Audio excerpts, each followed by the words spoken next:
Okay, ladies and gentlemen, I think we're going to start. There may be a few people join us as we go along, but I want to try and start punctually.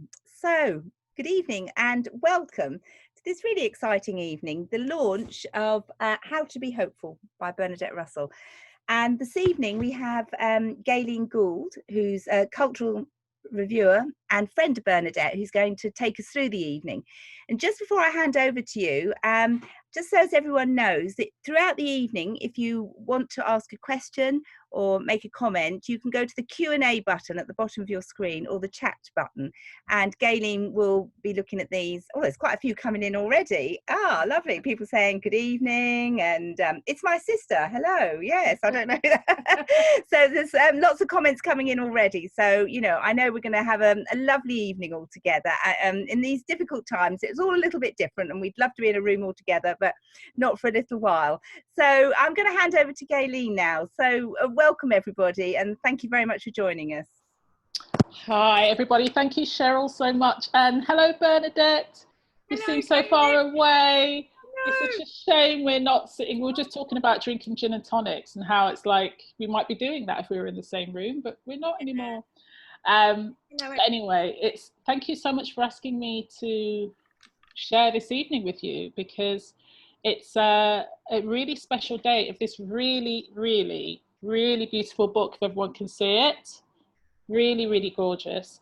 They did a wonderful job, hey? They've really done a good job. Yeah. They're thinking, plus shininess. The shininess. It's going to fly. It's going to. My naughty friend said to me earlier, if you scratch that off, does it really say how to be a hitman?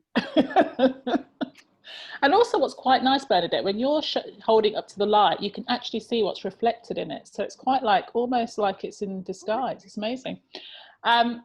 Beautiful. I know. Anyway, and also a really, really beautiful book. So lots of people, we can already see, know Bernadette very well, and there's lots of people who won't. So welcome to everybody. We've got about an hour, so we're going to have a chat for about half an hour, a bit more than that. Then, like Cheryl said, throw your questions down in the Q&A button, which is at the bottom of the screen, and we'll definitely involve you in the conversation as well. So just to introduce Bernadette, Bernadette is a storyteller, author, kindness campaigner, tree planter, and a dreamer. And all of those things sometimes at the same time.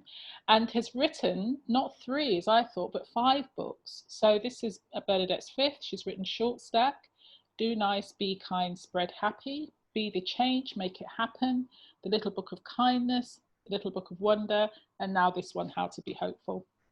So Bernadette, you've been on an intentional journey for quite some time, haven't you, in terms of looking into these kind of area of humanity and humaneness. So what prompted you to focus on hope this time? Yeah, so I think it initially came from the fact that I saw with great sort of glee the conversation about kindness growing and the sort of work around kindness growing. I mean, I even saw that you could get a t-shirt in New Look that said kindness is cool. So I was like, yeah, that's done. So that was really great. But in the conversations with people that I was speaking to, especially sort of activists, but also artists and writers and stuff, people were focusing on kindness and compassion, but also feeling really despairing at the plight of the world or at their own situation. And it just felt like, it started to feel to me like hope was a bit endangered. And then I heard the speech from the wonderful Greta Thunberg when she said, "We don't need your hope." And I don't want to misquote her, because I understand that she was addressing the need for urgency, an urgent response to the climate crisis, which I actually absolutely agree with. But when she said that, I thought, I don't know, I think maybe we do need hope, and that hope is the thing that can lead us to action, whether that's action to improve our own lives or the life of the planet. So I started to think a lot about hope. And the first thing I did was reread the story of Pandora. Tell us about the Pandora story, for those of us who can't remember primary school, probably when I last heard it or something. Exactly. Yeah. It's one of those stories when the women get the blame. The version I read. So basically, Pandora is given a jar as a gift. It wasn't a box, it was a jar. And she's told not to open it. And it's this is a very simplified version. The box is whispering to her. She's curious, which is a wonderful thing, and inquisitive.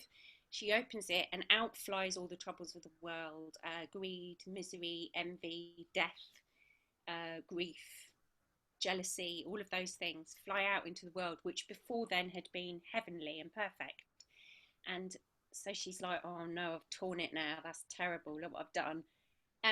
She puts the lid back on the jar, and then she hears another whispering, and she hears another voice saying, let me out, let me out. And I guess by then she thinks, well, it couldn't really be much worse. So she opens the jar again, and out pops Hope, tiny little plucky Hope that's often depicted by artists as a tiny little golden kind of fairy against all these big evils. And Hope is the only thing that's in the jar that was written about by Hesiod originally to combat all these other things. So I thought it was a beautiful telling of how powerful hope is actually against all the other things that it has to combat. It's a beautiful traditional Greek story, which was told to me by my brilliant Sunday school teacher, Mrs. Hibdage, who was Greek and smelled of coffee and cigarettes. It was amazing. Especially when you're 5. I know. But also what's great though, I'm glad you started there, because what's great about your writing style, which I really enjoy as someone who loves to read, is that because you're so drawn towards stories and drawn towards myths, that you have that kind of storytelling style, you know, like you're unwrapping each of these stories. And of course you've got ancient myths, but you've got contemporary myths as well. You've got people who you meet on the street and people you go and speak to that also have these mythic tales. So maybe tell us a bit about some of your favorite contemporary myth makers or people that you met while writing this book. No, it's such a good question, because I think that because myths are often thought of as ancient, but actually they're timeless and occupy now as well as then. There are just sort of kind of themes that run throughout time, I think. And there's certainly loads of heroes and quite unlikely ones that I met when I was investigating Hope. And one of the people I want to mention is Thierry Spall, who's a 12-year-old Lewisham, for those of us from Lewisham or nearby, Lewisham climate change activist. He's just such a brilliant boy. He started work as an activist when he was 8, when he saw David Attenborough's films about the plight of some animals and ecosystems as a result of climate change, and started a campaign at school and raised money for the Snow Leopard Trust, and recently spoke on stage, on the same stage at Greta Thunberg, for the Extinction Rebellion rally. So he was one, for me, he's kind of a mythological boy hero, you know, really amazing, this amazing, brave, courageous quest against this enormous foe, if you like. That feels sort of really mythical to me. And also he's not a famous person, so I really wanted to mention him. Another one is a friend of mine who I brilliantly made friends with on Twitter, so it can sometimes be a really beautiful space. Ronald Kualabi, and he is a Ugandan farmer and climate activist, an amazing person. I can't remember how we first met on Twitter, but we did. He, again, this amazing sort of hero figure, battling against huge obstacles and odds, with great positivity and great hope and determination. Really amazing. And another not famous person, or just a big person, but a not famous person. And the last person I want to mention in the sort of hero genre is a fantastic guy called Ron Finley, that some of you might have heard of. He also goes by the name of Gangster Gardener. That's his sort of tongue-in-cheek name. And he just makes kind of urban gardens, as in food gardens, in Los Angeles, in things like empty park lots, after he found that he had to drive 25 miles to buy an apple where he lived in Los Angeles. So that's a couple of examples. I just kept finding these people. I was like, wow, you're on this amazing heroic quest to make the world a better place with your petition or your apple seed or your tiny little thing against this huge. So to me, they are mythical. They're real people when they occupy a mythical space of heroism. That makes sense. My favourite was Tom Hart Dyke. Oh my gosh. You've got to tell that story. Yeah. So Tom, Tom is an extraordinary person. He's a friend of a good friend of mine called Vanessa, and we were in the pub and we were talking about hope, and she said, "Oh, you must meet my friend Tom Hart Dyke." And briefly told me the story about him, and I had a phone call with him. So basically, Tom is a plant collector, a botanist, and a gardener, passionate about orchids, and his granny brought him up to love orchids, and he's very close relationship with his granny. She just said to him, "Come on, Tom, get a trowel, get your hands dirty, get gardening." So he learned by getting his hands dirty. But then he was tempted to go exploring, and despite the advice from the rough guide, which said, "Do not ever go there," he went and visited the Darien Gap and with a friend of his, Paul, and very quickly got in, as you all know, Galen, extremely hot water, got kidnapped by teenage guerrillas, held at gunpoint, literally spent most of the days with their AK-47 pointing to the back of his head. They kidnapped him, they sent £5 million ransom notes to his parents, which his parents didn't have, and every day he was threatened with death, certain death. And so what he decided to do, because his situation was hopeless, was plan a garden called the World Garden. He's travelling through the jungle with these teenage soldiers who were threatening his life every day, getting them to help him collect orchids. He actually did that, which I love. They were like, "Why are you so crazy on orchids?" He told me that he drove them mad. They were like, "Stop going on about orchids," and plan this garden every night. And there was one particular time when one of the leaders of the soldiers said, "We're going to kill you. You've got 3 hours to live." And he thought, "Okay, well, if I'm going to die, I'm going to keep planning my garden." Anyway, he eventually, you read about it in the book, but he eventually came back home. He managed to escape from that terrible situation, and he planted his garden, and you can go and see it. So for me, that was an amazing story, because I just can't imagine. It's an unimaginable circumstance to be in danger of your life, every day your life being threatened. What an amazing thing to plan. What an amazing thing. But also it goes to the bit that I'm particularly interested in, which is how the real difficulty, it's really hard to give hope to yourself. Yeah. Sometimes it's much easier to give hope to others, but it's really hard to genuinely give hope to yourself. And there's a wonderful poem by an Egyptian poet that you include in the book, Mustafa Ibrahim. And I won't read the whole thing, so you have to get the book, but the one line of it is, "May you never be the reason why someone who loved to sing doesn't sing anymore." And then you make the heartbreaking point in the big book that sometimes that person is us. Yeah. Sometimes we stop ourselves singing. So can you talk a little bit about that section? Because you start there, don't you, about how we speak to ourselves? Yeah, it's really important to start with ourselves. I think that poem's so beautiful, isn't it? Yeah. Yes, I think so. I think we have to start with ourselves, because to combat the sort of bad news that is around us, it's undeniable.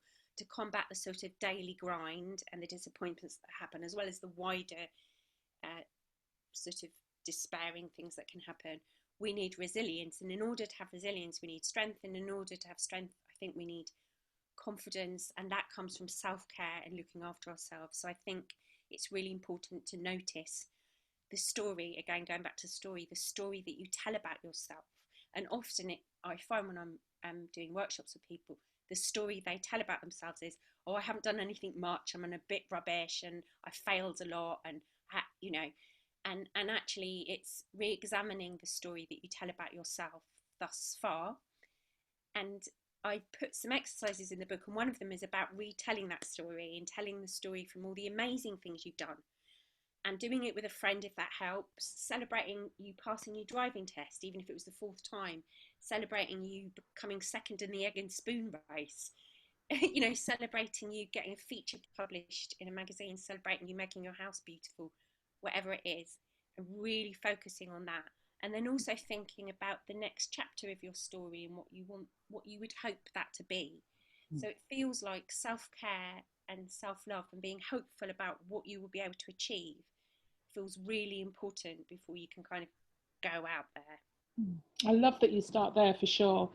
And then the other thing that you have in it that's fascinating is the positivity bias that children have versus adults. And you know, you make the point which kind of makes complete sense. And your Lewisham friend, your young guy that you met is like this. It's like how easy it is to imagine a really great world when you're young, you know. Yeah. Tell us a bit about that and why that might change. That really interests me. So a good friend of mine, Marion Duggan, worked with an organisation called Clowns Without Borders, and they work with children in refugee camps. And one thing she said really struck me, because she was like, these kids are in very difficult circumstances, but they seek and find joy at every moment. Now I found that really moving, but also astonishing. It's like they're making this wonderland out of a muddy field and making wands out of tent poles. I mean, it's extraordinarily powerful. And then I found the work of a doctor called Janet Bosowski. Poor woman, I keep mispronouncing her name, so apologies. But she did a lot of research into it, and she discovered that, or she proposed that children have a sort of rose-tinted glasses, a kind of optimism bias, up until mid-childhood. So that's until they get to about between 8 and 12. And that seems to be all children, whatever their circumstances, that perhaps it's attached to the need to have to grow and to learn. And we lose it. And then I found out that some more research I did from a psychologist called Dr. Rick Hansen. And he said the reason we lose it is just the survival thing, because we have to protect ourselves from things that might literally threaten our lives. And so there's a part in our brain, a little almond-shaped section in the front of your brain that stores negative experiences. And I told a little story imagining this prehistoric lady who went for a walk with her friend, had a beautiful day, but tripped over a tree root. And all she remembered was the tripping over the tree root. She didn't remember the rainbow. She didn't remember the beautiful singing they did together, because the tree root could have killed her.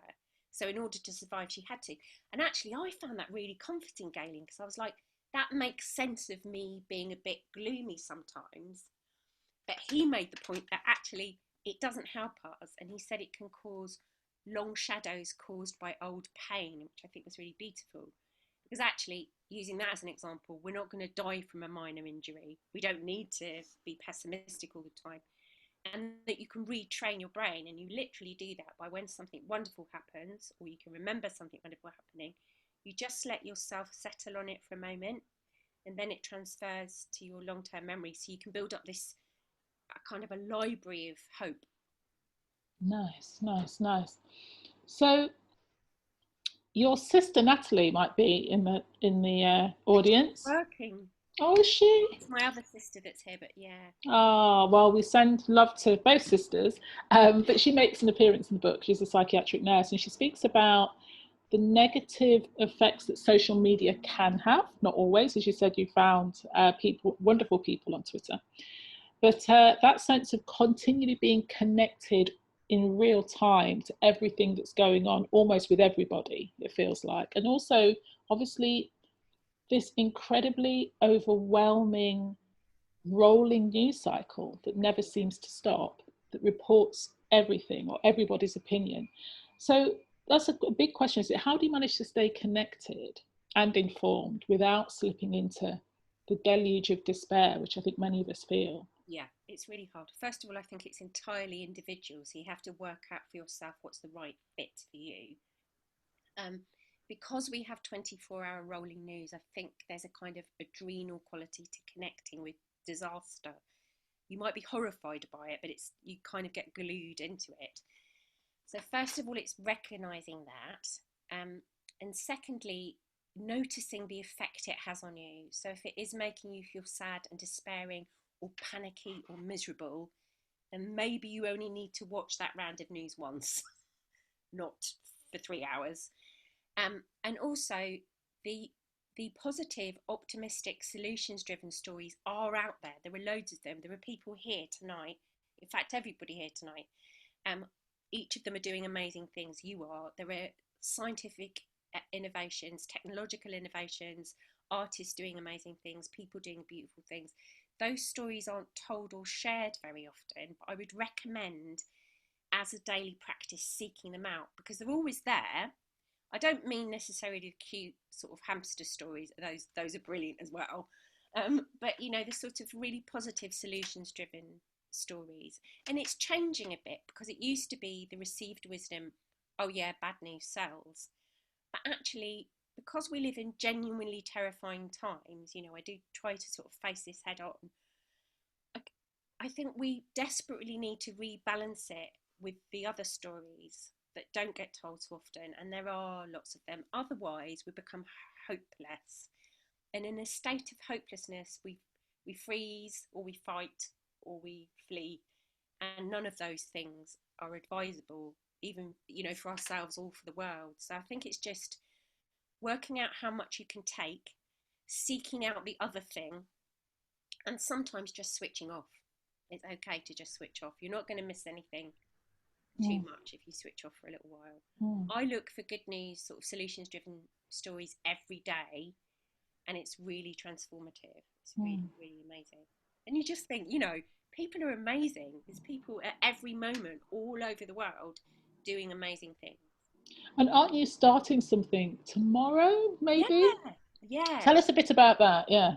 Yeah, so I thought, so I always do it, but I thought I haven't done it very formally. So I'm going to, from tomorrow, going to do something called 21 Days of Hope. So every single day for 21 days, because although this is highly contentious, apparently it takes 21 days to form a new habit. There'll be loads of people who say, oh no, it doesn't. But anyway, we'll go with it. 21's a good number. So I'm going to post 21 positive, solutions-driven news stories every single day for 21 days from tomorrow. And just see what we find, you know, see what I find. Hopefully people will join in, but they don't have to. They can just read them. I actually started looking tonight, and it was easy. Whilst I'm on that, a good thing to do actually is what I've done is if I get really scared of something, like, oh my gosh, I'm really scared of climate change, or I'm scared of plastic pollution, a good thing to do if you're really scared of something is go to it. So it's like looking in the wardrobe for the monster, and the monster's diminished by looking, usually, hopefully.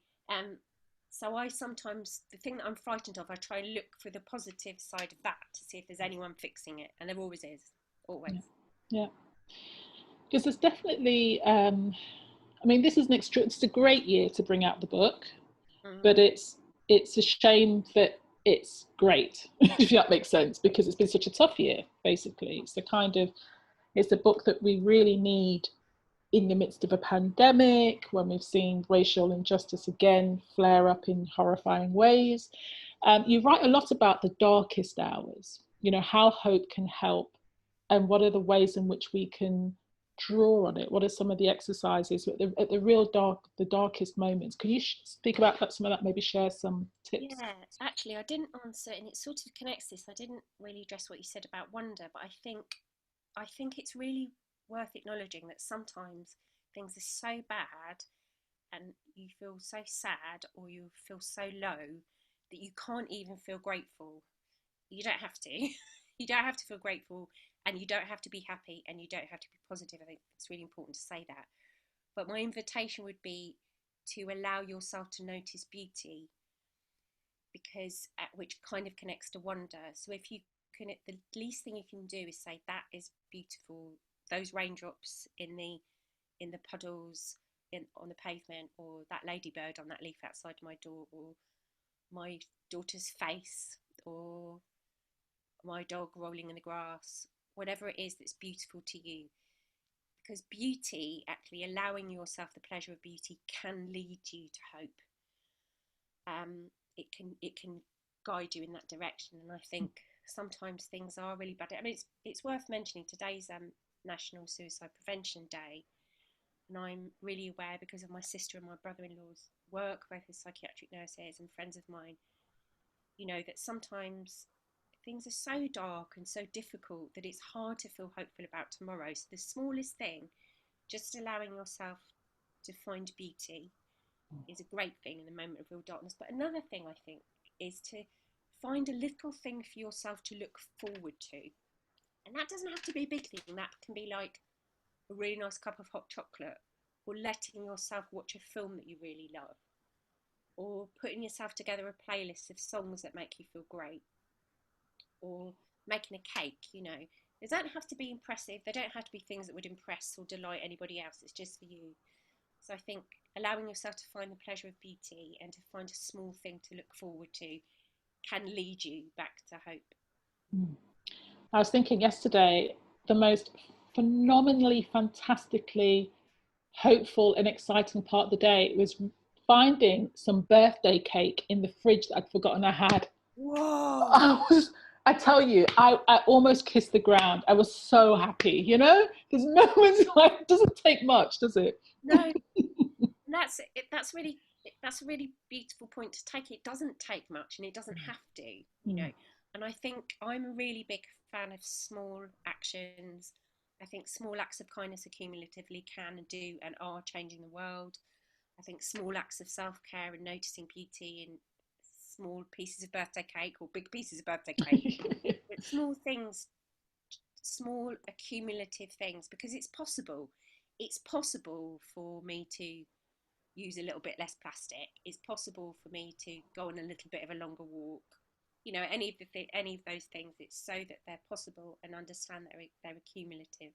I think that's how we can change our lives for the better and how we can change the world for the better. Yeah.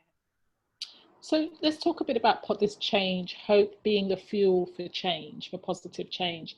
And I think it's on the postcard that you speak about hope plus action, right? So how these things are connected. So tell us a little bit about that, how you see that leading into actually taking action. Yeah.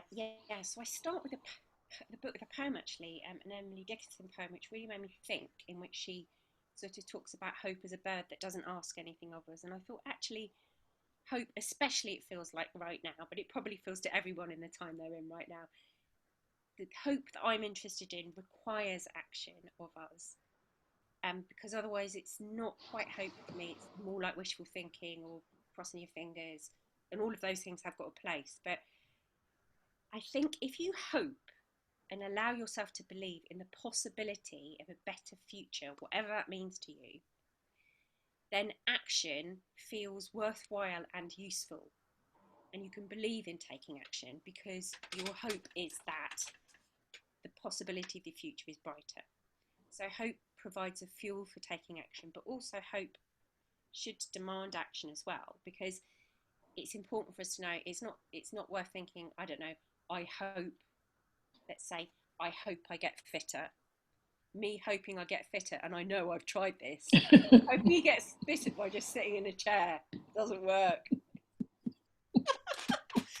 So using that as an example, Damn it. I know. So I hope I'll get fitter. I imagine myself as a much fitter, healthier person, but that requires action. And I know that, we all know that. So I think hope, action and imagination are connected as well. So you're hoping for something, you allow yourself to hope, you imagine what that looks like, and then you're like, okay, how do I get from there to here? And again, small step.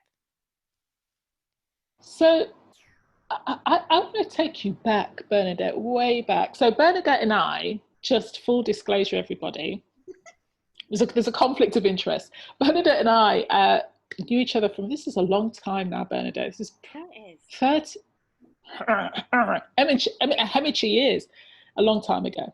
We both went to university together back in the day. So, and you were always then a lovely, hopeful person in a way. You know, to me, there was always a kind of sense of joy and play and imagination. And you definitely were a big believer in magic then. So were you always like that? Do you think you were born this way? And do you think there's a kind of, do you think people are born one way or the other, like pessimistic or optimistic? Or, and if so, does this always come easy for you, I guess, is the question? Or... That made me think of Lady Gaga, because I'm so childish when you said, were you born this way?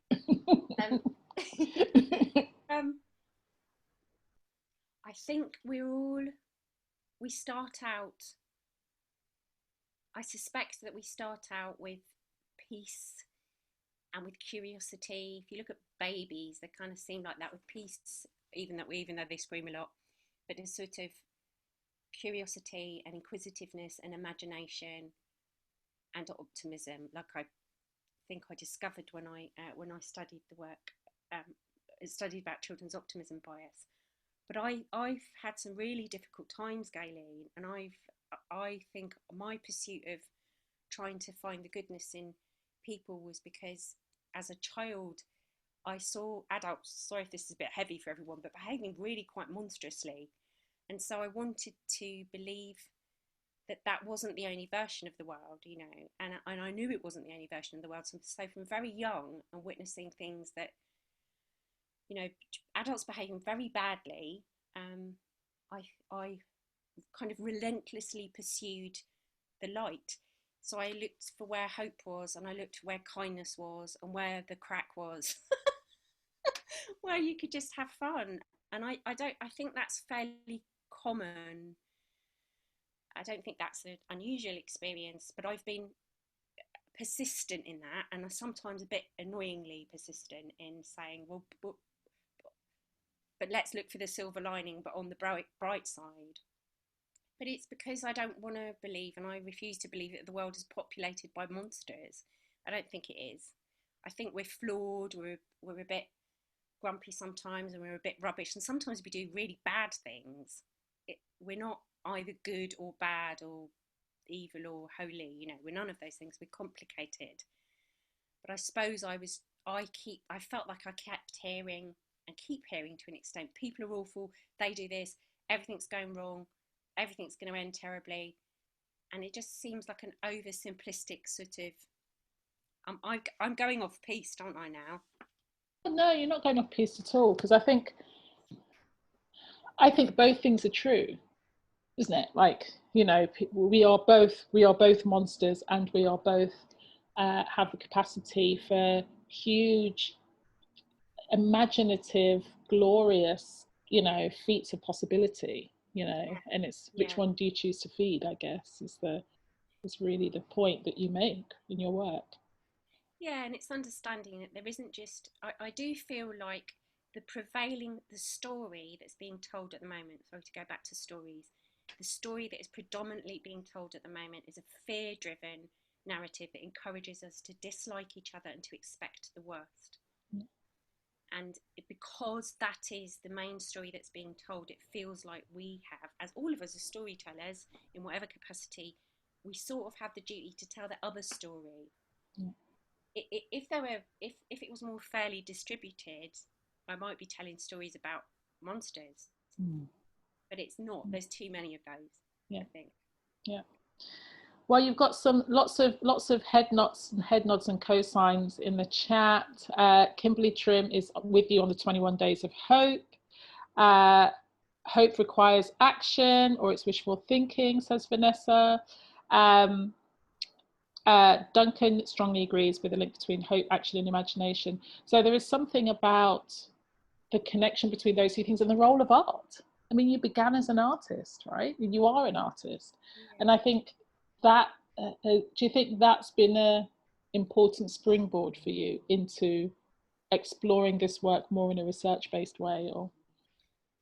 Yeah, I think I've been really super lucky that I've been able to do lots and lots of sort of creative projects, and have pretty much for the last 10 years kind of collaborated with members of the public. I don't know how else to put it, that sounds a bit pompous, but I've been working with communities. I've been, you know, I did a lot of work at the Royal Albert Hall with a fantastic group of people in a sheltered housing unit, making a sort of cabaret with people in their 70s, which was just as wild as it sounds.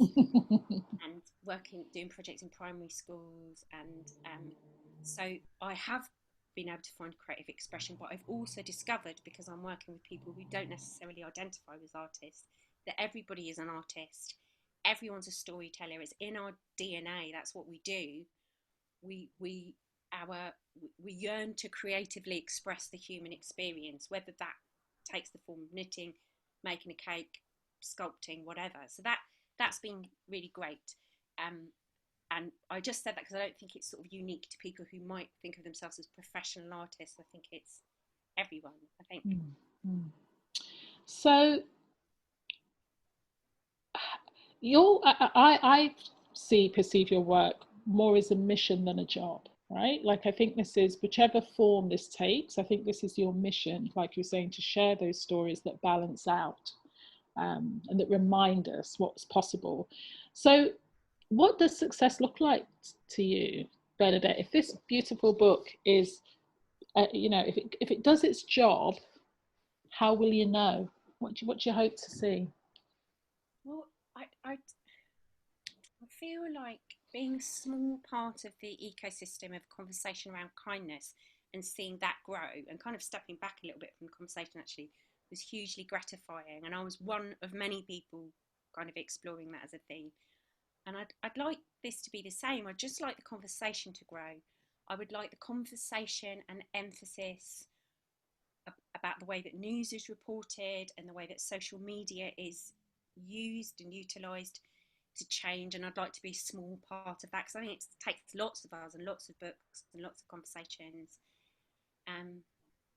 Yeah, so I'd like to have lots more conversations about it and to be able to make more work about it. I've got quite a few projects coming up, sort of visual projects about hope and some storytelling projects about hope. So I'm not done with it yet. And yeah, I suppose success is if the conversation continues. And I think with kindness, the success feels like if kindness becomes normal, then actually it becomes extraordinary and a bit weird to be otherwise. And that hope does the same if hope becomes part of a normal part of the conversation, and hopeful, positive behaviour is sort of rewarded rather than dismissed. That feels like success, really. That's good. All right, so I think we'd love to hear a little bit from the book. Yeah.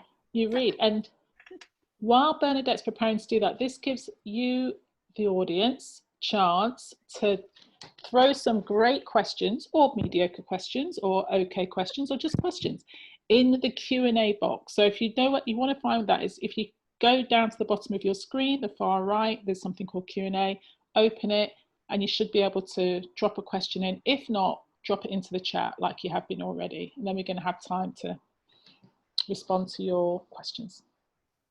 I'm good. I'm just going to do a little bit. Yeah, I'm gonna.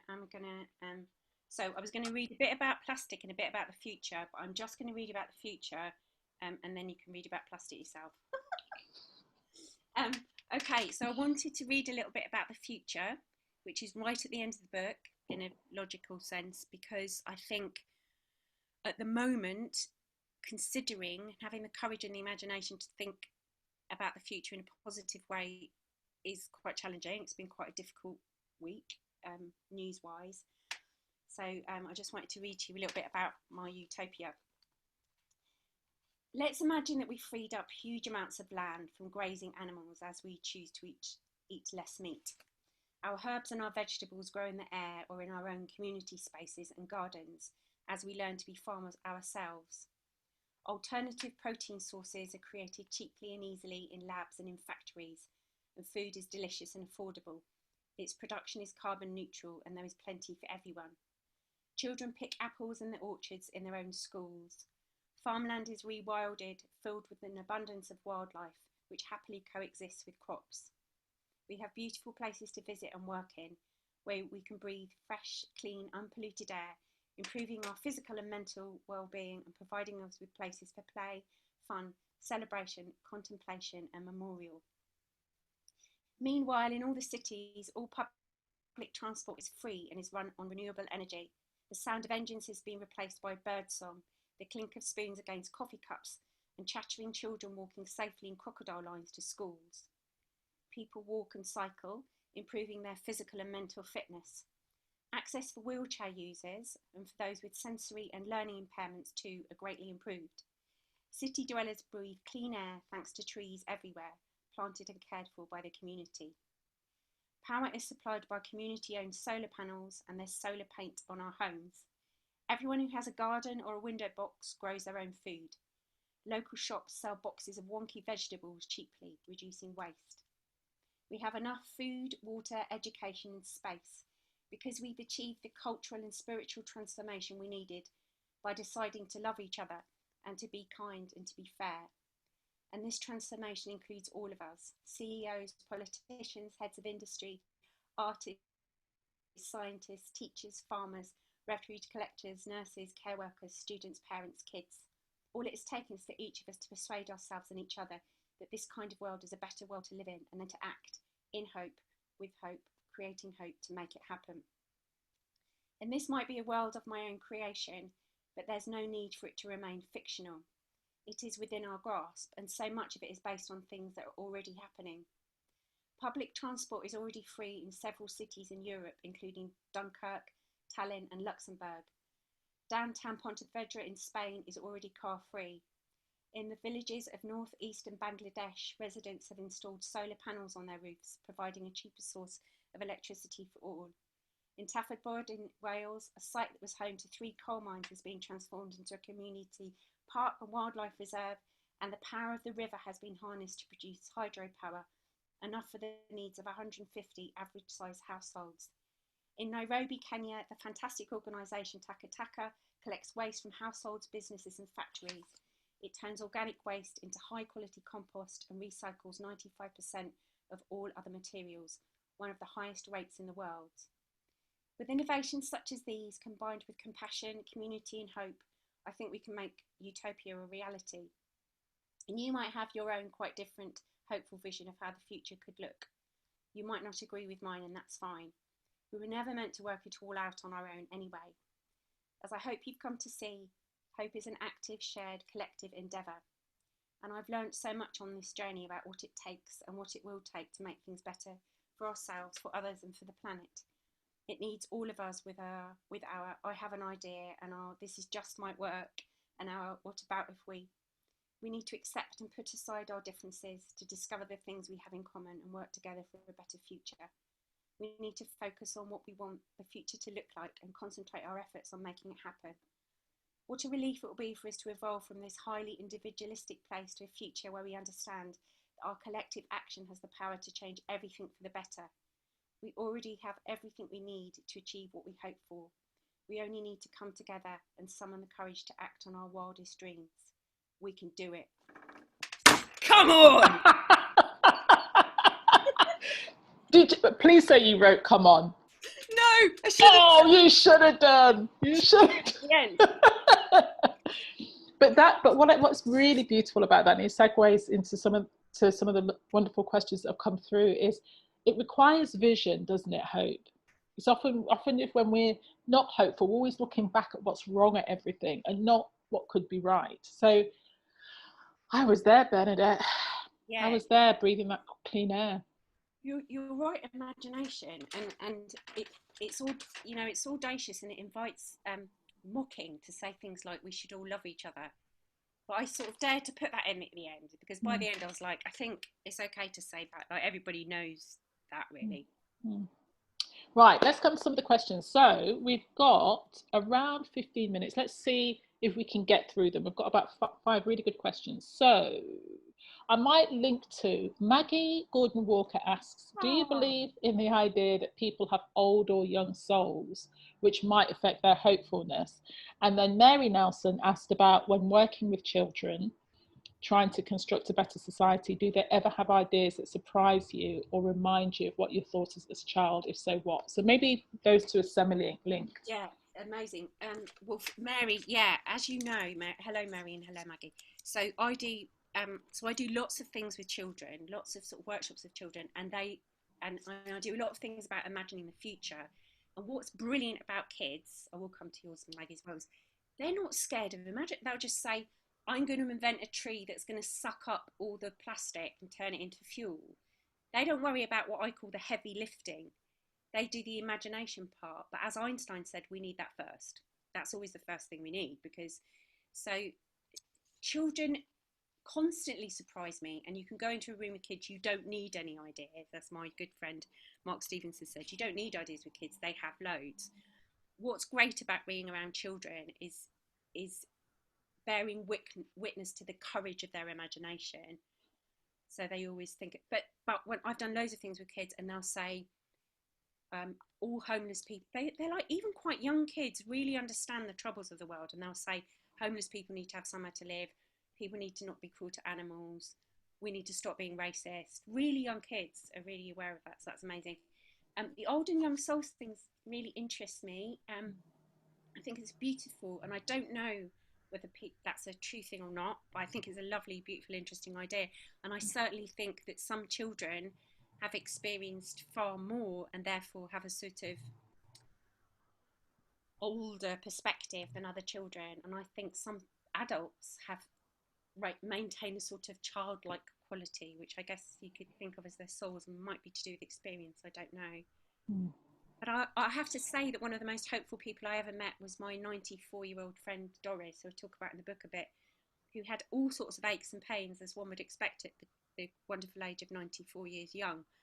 But she used to suddenly burst into song and say to me, "Look at the geraniums," and sort of really invited me to look at beauty and have celebration. And she used to do a little gratitude prayer at night before she went to bed. So 94, young soul. Beautiful. Actually, while we're going through these questions, Bernadette, you had a question for the audience. So for people could be, why don't you ask that? While they can be thinking that and putting that in the chat. Yes. So as we said earlier, I'm going to start this 21 Days of Hope tomorrow. So I just wondered if any of you had anything today or this week that made you feel hopeful. It doesn't have to be a big thing. It could be a personal thing. It could be a global thing. Because I think it's been a tough week. It's been a tough week news-wise and personally-wise for a lot of people. So I just wondered if anyone wanted to share what might have made them feel hopeful this week or today. Tonight. So, but you can pop that in the chat if you have. I've already stolen birthday cake, but you can have it again if you found birthday cake. So here's a good question. Okay, let's say I have 10 minutes free in my day. What little drill can anyone do to capture a little hope? So thinking about some of you, what's your favourite exercise that you've got? That's a good question. Well, one thing that I really like doing is, so I got quite fixated with Pandora and her jar or box. And I sort of thought, oh, there's a kind of version of that we could concoct in a really creative way, which is making our own little hope box, hope collection.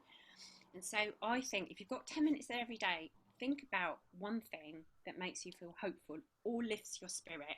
And that might be, you might want to draw a picture of it. It might be a poem that you want to write a little excerpt of. It might be a joke that someone's told you that really makes you laugh. It might be your favourite episode of Friends. It could be anything. But every day in those 10 minutes, if you have them free, capture that thing, pin that butterfly. That's not a very nice metaphor. Capture that thing and then put it in a physical way. So you've got a physical collection into your little hope box. That's what I'd say to do. Brilliant. Here's a very good one. How can we share our vision for a brighter future with people who hold very different views, political views, but maybe other views, while respecting their differences? Question very much makes sense. This is from Vanessa. Very much makes sense. That's great. Yeah, it's a tricky one. And I thought about it the whole time I was writing the book. I thought, how obvious is it, what my sort of political perspective? Anyway, the major thing I learned from 2011 onwards was for I deliberately engage with people with whom I have different political opinions. Well, not just political opinions, but opinions about how the world should be organised, you know. So I think the first thing that's a bit obvious is to listen. So I always, if you're getting into hot water or you're saying, you know, wouldn't it be better, for example, wouldn't it be better if people ate less meat, and you get a reaction to that, and that's fair enough. So I think it's really important to say, well, what do you think? I don't mean that in a patronising way, because I think it's really great to ask that question, because you can be surprised and you can and will learn. So I think it's calmly saying, what do you think? I think this is different if you're in a situation where someone's shouting, because I'm not sure you can do very much with that apart from ask them what they need. Sometimes I try that, just saying, what is it you need me to do right now, because you seem a bit angry.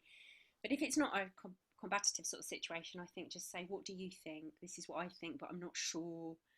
I'll be really interested to know what you think, because I think if you can, there's hope there, I think, Vanessa, isn't there? If we can approach having a little bit of a conversation with people we disagree with, and we can attempt both sides to compromise, there's hope there in moving forward. And then I think that's a really important question, because everything seems very oppositional and angry at the moment. So I think you can challenge people and say, why do you think that? Because I find that a little bit difficult, because so just stay in the conversation, try and stay calm, listen, try not to make assumptions, or if you are making assumptions or you're having a bias about that person, to just see that you're having that. So, and I don't think there's an easy fix. I've been in conversations with some people I can think of who I disagree with for years, but I have to say I've learned so much from them, so much. And there's ended up being a lot of love there, but it takes time. Have you ever had, can you ever remember having a perspective changed in a surprising way? You might not, but in having this conversation, was there a moment when you thought, actually, you might be right? I've had conversations, I have interesting relationships with, I'm vegan, and I have really interesting friendships with farmers who are meat farmers. And so I really enjoy being in the conversation about that. And actually, even though sometimes at the beginning, on both sides, it's been like that, actually, both on, well, I'm thinking this particular conversation, my friend was like, posted up this thing about the scientific reasons why I should eat meat. And we both triggered each other. And then we had this really great conversation, and I was actually changed by that, because I thought actually the reasons that I choose not to eat meat, it's the only meat I can access is produced with such enormous amounts of cruelty. I don't really want to engage with that. This person works on this beautiful farm, which is mixed agriculture, really working hard at trying to sort of rewild the landscape. So there's lots of love. So I think we both learn from each other. I mean, we haven't changed our eating habits, but I have massive respect for that. That was massive for me, because that's my lifelong, that's my whole life. I've not eaten meat. So. Okay, there's a couple of questions, and there's loads of hopeful things, which is fantastic. So here's a really interesting one. It's someone who was teaching in LA. This is Heather Burton, and asked people to write their hopes for their school year while they're online schooling. People were visibly overwhelmed by the question, started to backtrack and asked them instead to write encouragement for others and gratitude for our teachers, because it felt easier. But Heather wanted people to hope. Maybe was this hope with a different name? And how can you encourage people to hope when people feel very helpless? Yeah, thanks, Heather. Hello, Heather. Oh, it's nice to see your name. Yes, I too have come up against this. It's one of the reasons that I chose to write this book. I kept coming up against literally people crying when I spoke about hope. If I don't mean to make light of it, and it's probably for a longer conversation, Heather, but I think an invitation to play is helpful. So that can be scary. It's like if you're saying to somebody, you know, I spoke to someone about it who was literally in the midst of fighting the Blue Mountains fires. One of the firefighters who was fighting it, we were talking about hope. He's literally in the middle of fighting the fires. It was crazy. But we had quite a playful conversation, and from that I thought, actually, if the invitation is to play, so it's like, right, let's imagine the future. You know, in the future there might be, you know, zip wires that go from treetop to treetop, and there might be, you know, maybe animals can talk. So if you invite playful imagination about the future, and you set that far enough in the future for people to think they can kind of go a bit sci-fi, and you say, let's think about utopia, not dystopia. Let's try and think about the most amazing world we could ever live with, and don't worry about the possibilities. Then I think people feel a bit freer, because they can leapfrog over, and it is cheating, Heather, but they can leapfrog over the current problems just to allow themselves to imagine that. And then once and if they can imagine that, you can say, well, that is amazing. And actually, you know what, if zip wires, I'm obsessed with zip wires, zip wires travelling from redwoods to redwoods, I guess that's a kind of non-fossil fuel way of travelling. Well, actually, and then maybe go and do a little bit of work about their ideas and find out what innovations are happening. But I think I can really see that it's scary and audacious, and I can see that it would trigger people, especially if they're feeling despairing. So I think one way of doing it is reaching quite a long way ahead and inviting play. That's great. I think there's one last question, and we're going to read out lots of hopeful things that have happened. So the question from John Tarot, hope I'm saying the name right. How did you imagine the perfect reader for this book while you were writing it? Who did you imagine you were speaking to? Oh, that's such a good question. Sometimes, and she doesn't know this, sometimes it was my mum who is such a kind person, but sometimes I think notices is defeated by little things. Like she'll see a bit of litter and she'll say, "Well, that's awful. Aren't people awful?" When actually the rest of the forest is being pristine. And that's not her fault. I'm not blaming her for that. But sometimes it was my mum. Most of the time, a lot of the time I was addressing Sarah Rigby, who commissioned me to write the book. I don't think she knows this, and I hope she doesn't mind me saying it, because of our initial conversation. We were over in the wetlands, and I was thinking about, she's brilliantly sensitive and sort of responsive, and because she often challenged and asked me questions, I thought I have to persuade Sarah and my mum that this is a hopeful thing. I have to persuade them, so that both of them, I think, and a sort of imaginary person as well, which was a sort of mixture of me and both of them. And another was Thierry, my friend's son, who's an activist. So I thought a lot about him, so that if he read it, he'd go, "Oh yeah, those are good things as well." There were a few people in the room. So nice. It's so interesting, isn't it, how you're often having a dialogue when you're writing, isn't it? You're sometimes conscious and sometimes not conscious of it. So you ready to hear some hopeful things? Yeah, wow, look at these. Do you want to read them, or do you want me to read them? How do you feel? I'm happy to do it if you want to relax. Could you read them? Yeah, of course. So Kimberly Trim says, the sheer joy of my 3.5-year-old daughter when she went back to her childminder this week, it made me hopeful that we were doing the right thing at sending her back in these weird times. Yeah, this is a big week for parents, isn't it, and young ones. So there's another one. Maggie Gordon Walker says, my 12-year-old who really was resisting returning to school actually enjoyed reconnecting with his friends, as I said he would, and has been a lot happier.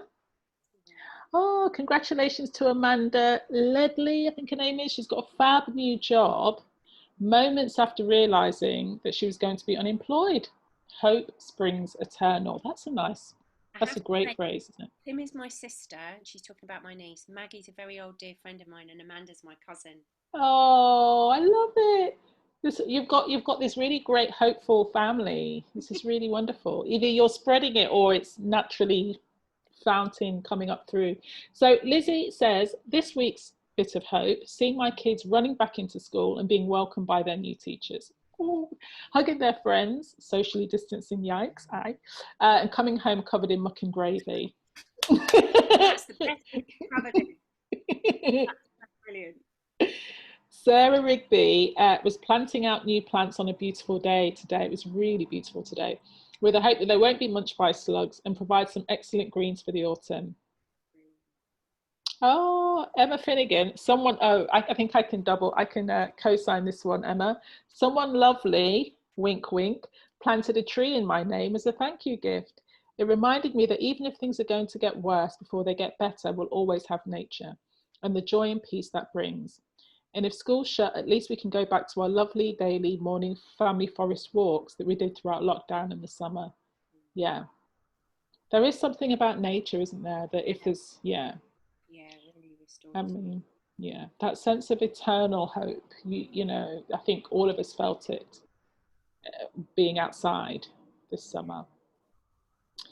From Mary Nelson, very trivial joy. Going back into my office, having been away since March, felt anxious and was dreading seeing the dead plants. I love my plants. But when I got there, the cleaner had bothered to keep the plants watered. She'd done a really wonderful deep clean of every item and had soaked the plants because she wanted to save them. They looked beautiful and made work so much better. That's excellent. Really, really wonderful. Give that person a raise. That's beautiful. And as Heather says, I don't think that's trivial at all. Yeah. So 8347122, sorry I had a new name, but as an injured runner, I've been struggling with a shift of being inactive and the knock this gives to my identity. So I took 10 minutes to see what I could do and found a lovely book called Rebound to guide me back.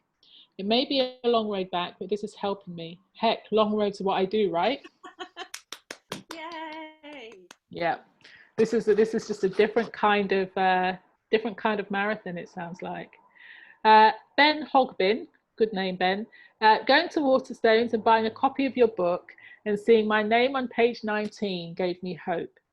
I sometimes feel like a very small fish in a very big pond, but Bernadette's interest in my work with the Wellness Recovery Action Plan and the importance of self-care gives me a huge amount of hope that I'm on the right path. Thank you, Bernadette. Welcome. Heather's also said a weekly beach day with our lockdown friends has been wonderful. And Denise Kennedy said, I've had a bad knee and it's starting to get better. Good, good. Wow, that's loads of stuff.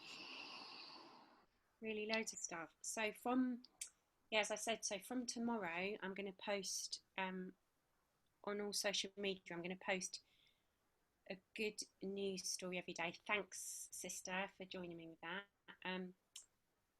Yeah, and I had a little, I'm just going to share one thing. I had a little look early because I was like, I wonder what good's happened today, because I found the news horrendous today. So I found a couple of things. One of them, I didn't know this, but Leeds is having a festival of kindness at the moment. Did you know that? Did not know that. The lovely city of Leeds, right next to Bradford, is having a festival of kindness, a week-long virtual event to engender tolerance, belongingness and well-being in Yorkshire. And they've got loads of conferences and talks taking place, loads of guest speakers, absolutely beautiful. So I might post a little bit about that tomorrow. But I love it that the whole city has committed to this festival of kindness, which really gave me hope, because I can't remember, I certainly wasn't aware of any festivals of kindness back in the day when I started. There was loads of people being kind, of course, but I think that's good. So that's my today's bit of good news. That's really good. And do you have a hashtag or anything if we wanted to join you? Have you thought about that? Hashtag is how to be hopeful. Okay, great. Yeah. Great, that's great. Okay, so if everyone wants to join Bernadette, that's how we can do it. And Sarah, I suppose this is a really lovely final offer from the audience. Sarah Archdeacon said, this talk has given me so much hope. Thank you, everyone. It's so lovely to see people's names and some mysterious people's numbers. I'm sort of having to go. Bernadette, thank you for taking the time. Thank you for showing the commitment to something that we may have fleeting passing ideas for, but it's really hard to hang on to it, and I think this is the thing to hang on to. So thank you so much for being here, being you, and taking the time with this. Thanks so much. Thanks, everyone. That was lovely. And to thank you, Gayleen. It was lovely to sort of have such a wonderful in-depth conversation. You sort of led the evening really well. It was lovely. So, and Bernadette, you know, you've really given us food for thought here in your book, and I know we're going to all enjoy reading it. And thank you so much, both of you. What a great evening. And if anybody wants more copies of the book, then we've got the signed plates. We're happy to post them out to people, and I'm sure everyone knows someone in their life that would benefit from such a beautiful book. Thank you both ever so much. And as I've said, if we were in a hall, we'd give you a big round of applause. Yes. So thank you so much. Thank you for joining us this evening, everyone. Thank you. Bye. Bye. Bye.